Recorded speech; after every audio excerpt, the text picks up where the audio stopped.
Muy buenos días amigos, ¿cómo estáis? Tardes, noches, a la hora que me veáis. Hace unas semanas os contaba esto en una de las entradas de este videoblog.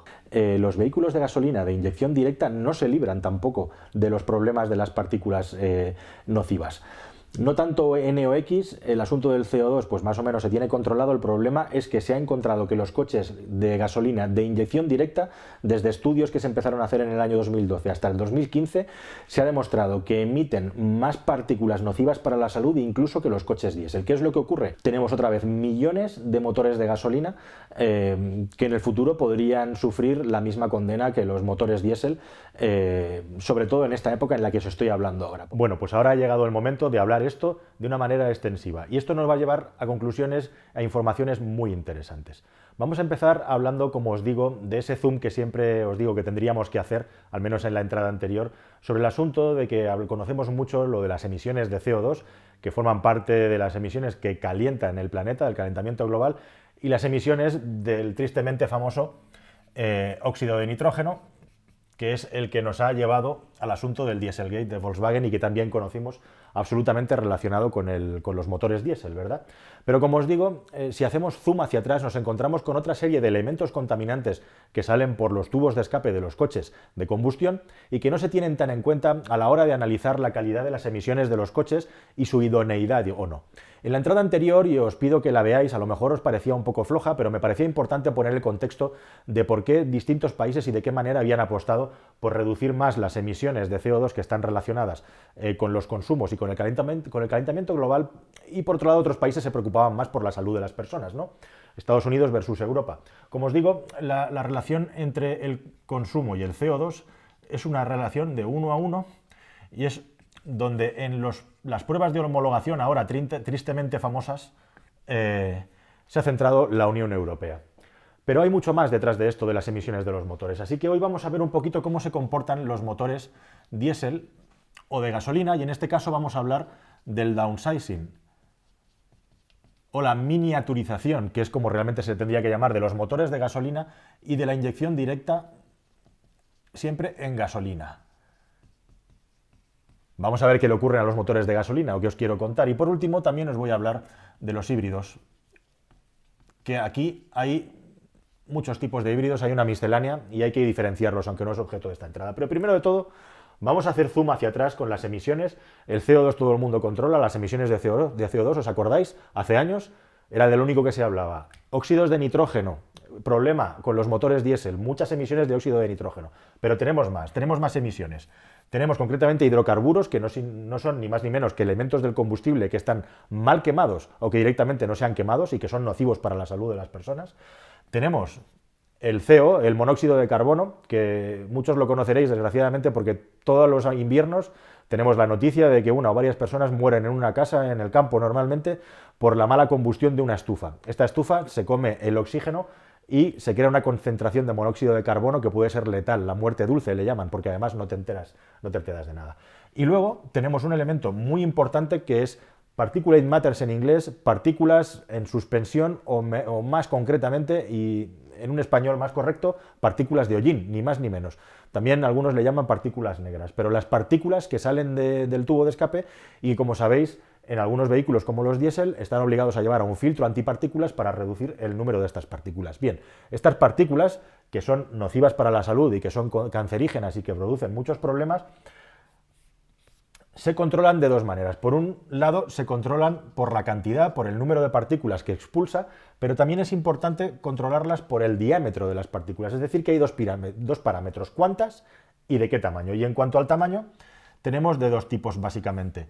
Las que están por debajo de 10, esto siempre estamos hablando en micras, en escala nano, o las que están por debajo del factor 2.5. En este caso hay que decir que cuanto más pequeñas son las partículas, se supone que más capacidad tienen para penetrar en los órganos, en los tejidos internos del organismo y por lo tanto ser más nocivas. Sobre esto evidentemente tendrían que hablar científicos y haber mucha más literatura científica de cuánto afecta todo esto a la salud de las personas. Pero todos estos elementos está demostrado que son nocivos para nuestra salud, para nuestra respiración, y algunos de ellos también son cancerígenos o las dos cosas. Bueno, pues, ¿qué pasa cuando hacemos un ranking? Hemos echado el zoom para atrás, analizamos lo que sale por los gases de escape de los coches y tenemos todos estos elementos que han salido del tubo de escape del coche. Bueno, pues es bien sabido que el diésel tiene un problema de emisión de óxidos de nitrógeno, por lo que la gasolina parece que ha ganado muchos enteros a la hora de ser un motor preferido por los consumidores, y de hecho lo estamos viendo ahora mismo con las compras de coches. Después de que solo parece que fuera posible comprar diésel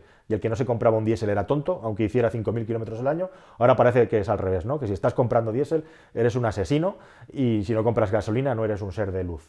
Bien, bueno, pues esto, como siempre, es muy relativo y demuestra también hasta qué punto estamos manipulados por informaciones parciales. Os he puesto motores de gasolina de downsizing y de inyección directa porque podríamos decir que son las dos grandes innovaciones y aportaciones de la industria europea del motor en el siglo XXI, ¿no? Podríamos decir que es la tecnología punta en materia de motores de gasolina. Son sistemas que han servido además para homologar motores de gasolina con muchísima potencia, como ocurría con el diésel, ¿os acordáis? Con unos consumos muy bajos para el motor de gasolina. Se ha avanzado mucho en ese sentido. ¿Pero a qué precio? Bueno, pues estos motores funcionan muy bien en los ciclos de homologación de consumo anteriores que se hacían en laboratorio en unas condiciones muy concretas que os voy a explicar a continuación, pero ¿qué ocurre cuando llegan organismos independientes? Organismos como, por ejemplo, el ADAC alemán, que son, digamos, os cito el ADAC alemán porque es un organismo absolutamente fiable, o otros como el EQA-R, que es un organismo inglés, que se han dedicado a medir las emisiones de todos los motores, tanto los diésel y gasolina, en condiciones reales. Estos laboratorios rodantes que os enseño en la imagen, que es básicamente unas máquinas, unos controles electrónicos conectados a la parte trasera del coche, conectados al tubo de escape. Bueno, pues cuando hacemos zoom y probamos motores que tienen downsizing, que tienen inyección directa o que tienen las dos cosas, nos llevamos la tremenda sorpresa de que resulta de que el diésel da mejores cifras y el gasolina está peor que un equivalente en diésel en todos estos parámetros. Sorpresa, ¿verdad? Bueno, pues esto es lo que está ocurriendo cuando medimos algunos motores europeos en condiciones reales de funcionamiento. Llegados a este punto, es importante comentar una cosa.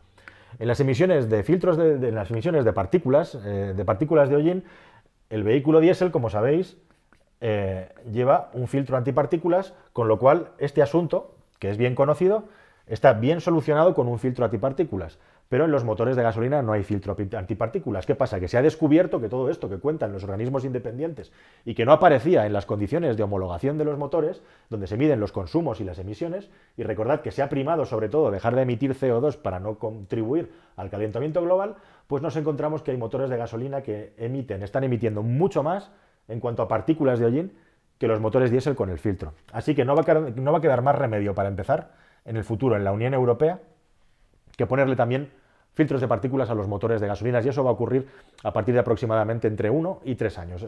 No lo tengo del todo claro y no está del todo claro, pero va a ser inevitable que los motores de gasolina, que hay millones ahora mismo circulando por Europa, tengan filtro antipartículas en el futuro y van a seguir contaminando los que ya están, salvo que se le ponga, porque en condiciones reales de circulación pueden emitir más partículas que los motores diésel actuales.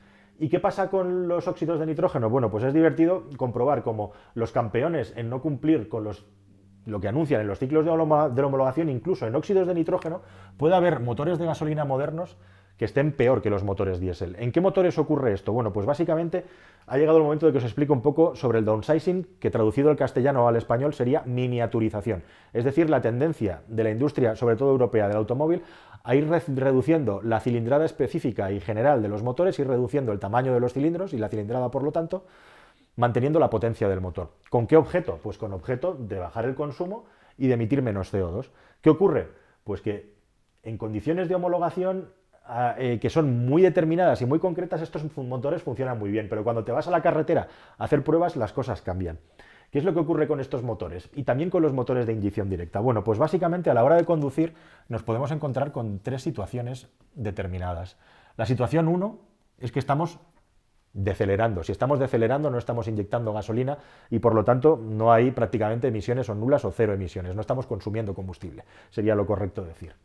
Si estamos manteniendo una velocidad constante, Tenemos varios tipos de motores distintos, pero la electrónica y el funcionamiento del motor está controlado porque vamos a 80, vamos a 100, vamos a 120, vamos a 90, vamos a velocidad constante. Entonces aquí va a depender del tipo de sistema de inyección y del tipo del ciclo del motor y de su rendimiento, vamos a tener más o menos emisiones. No es lo mismo ir a una velocidad constante determinada con un motor turbo diésel que ir a una velocidad determinada con un motor Otto de inyección directa, que ir a una velocidad determinada con un motor Otto de inyección directa, que ir a una velocidad determinada con un motor de inyección directa y además miniaturizado, que ir con un motor híbrido Atkinson, por decirlo de alguna manera. Así que aquí los motores, en función de su rendimiento y de su funcionamiento, serán más o menos brillantes a la hora de cumplir con todos estos parámetros, y la electrónica controla perfectamente. ¿Dónde está el problema entonces? Bueno, pues el problema está en las aceleraciones. ¿Y qué ocurre en las aceleraciones? Pues que en los ciclos de homologación básicamente lo que se hacía era hacer aceleraciones muy suaves y a no más de un régimen, depende claro de los desarrollos del motor, pero era difícil que se pasara de las 2500, 2800 vueltas. Es decir, aceleraciones muy progresivas y suaves y siempre a unos regímenes bajos porque además se primaba ir en marchas largas. ¿Qué ocurre en el mundo real cuando tú quieres hacer una aceleración fuerte para hacer un adelantamiento, para ganar velocidad porque te quieres incorporar? Bueno, pues en estas circunstancias de aceleraciones fuertes es a donde toda esta teoría positiva del motor de gasolina se va a la porra. ¿Y por qué? Bueno, pues por las características intrínsecas de estos tipos de motores. Una cosa es miniaturizar, como digo, otra cosa es la inyección directa. El problema puede ocurrir en una tecnología y en la otra, o en las dos juntas, van por separado, eso que quede claro. Pero sí que es cierto que los motores de inyección indirecta, los tradicionales, los antiguos de gasolina, son peores en esto, pero justamente porque hacen la mezcla en los conductos, en unos conductos de admisión antes de entrar en el cilindro, digamos que la mezcla está mejor controlada. Es verdad que su rendimiento puede ser más pobre en determinadas cargas, pero no tenemos el problema, digamos, de que se disparen estos parámetros porque es otro tipo de funcionamiento. El problema está cuando trabajamos con motores de mezcla muy pobre, como es en los motores de inyección directa, para intentar reducir el consumo y que le pegamos un apretón al motor. Ocurre también el problema cuando tenemos un motor muy pequeño, y aquí los campeones han sido el 0.9 de Renault y el 1.0 de Ford primera generación, que tienen una potencia específica tremenda. Estamos hablando de más de 110 caballos por litro o 100 caballos por litro. Es prácticamente lo mismo que daba antes un motor 2.0, ¿verdad? Bueno, pues cuando le pegamos un apretón a estos motores no tienen más remedio que inyectar un montón de gasolina en el caso de tener una cilindrada muy baja. Bueno, pues al final no da tiempo que se queme bien el combustible en el cilindro. Y lo que tenemos como resultado es que se disparan las emisiones de estos tipos de gases respecto a las condiciones de homologación. ¿Tiene esto solución? ¿Cuál es el problema? Bueno, pues sí puede tener solución, pero desde luego, como podéis ver, hay una clara contradicción entre las emisiones de CO2 y lo que son las emisiones del resto de contaminantes que nos afectan a la salud. Y todo aquello que te cuentan que parece evidente, ya que ahora el diésel es caca y que el diésel no sirve para nada, pues ojo, un momento, vamos a hablar de todo y de una manera bastante general porque esto es bastante más complicado de lo que parecía en principio, ¿verdad? A continuación tenemos los híbridos. ¿Qué pasa con los híbridos? Bueno, pues que si tenemos un motor híbrido, por ejemplo un híbrido enchufable que existe en Europa con estas tecnologías, si esto va mal, ¿qué ocurre con el híbrido? Bueno, pues que va peor, con una salvedad, porque en el híbrido estamos además añadiendo el peso de las baterías que lleva el híbrido enchufable, más peso, más consumo, más emisiones. ¿Qué ocurre aquí con los híbridos? Bueno, pues que esto todavía se agudiza, porque como en los ciclos de homologación estamos partiendo de que la batería está cargada, no se tiene en cuenta si la batería está descargada, pues aquí nos salían consumos de 1,8, 2,3, cosas así, porque son los primeros 100 kilómetros, ¿no?, los que se miden, pero si esa batería está descargada, al final estamos contaminando más que con estos. Y luego, resulta que tenemos en la industria japonesa marcas como Mazda, que no ha entrado al trapo con el tema del downsizing, ellos siempre han llamado sus motores Smart Sizing, ya han trabajado en otras tecnologías que no son objeto de esta entrada, y tenemos el caso de Toyota, que tiene un motor de inyección indirecta combinado con un híbrido. ¿Qué pasa? Que los de Toyota son tontos y no saben utilizar los motores de inyección directa o miniaturizarlos. El anterior Prius era un 1.5 y el Prius que tenemos ahora es 1.8, ¿os fijáis? Resulta que Toyota ha pasado a aumentar la cilindrada del motor y además sigue trabajando con un motor de inyección indirecta, pero eso sí, de ciclo Atkinson. Bueno, pues ¿por qué? Pues porque los señores de Toyota lo que estaban mirando es en la foto todo este conjunto. No se estaban limitando a mirar en la foto solamente esto, como hemos hecho los europeos, ¿verdad? No sé cuánto de esto también hay ya de política incluso de seguridad nacional, en el sentido de protección industrial. Es decir, yo creo que los europeos han apostado por el diésel porque era una manera también de diferenciarnos y de proteger nuestra industria frente a la americana, a la japonesa, etcétera.